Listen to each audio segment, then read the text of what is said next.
To'ydagi holatlar. Poyonda ustalashadigan bu odatni ko'pchilik bilsa kerak, lekin buni ma'nosini haligacha tushunmayman. Yaxshi niyat qilishyapti-da. O'ldiraman. Kuyov bola o'rtoqlariga osh yedirish odatini yaxshiyamki ba'zi joylarda qoshiq bilan qilishadi. Lekin ba'zi joylarda Keyingisi ham bilasizlarmi? To'y kuni hamma kelin-kuyovlar bir xil o'ynaydi. To'ydan oldin diskotekalarni gullatib, to'y kuni sponi yoqib olishga netchi. Kelin-kuyov bilan rasmga tushish jarayoni esa alohida mavzu. Siz qochib turasizmi, biz rasmga tushib olaylik.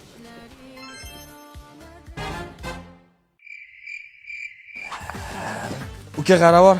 aka. Bizga bitta choy olib kel. Bu ko'kmi qorami aka? Oq. Oq.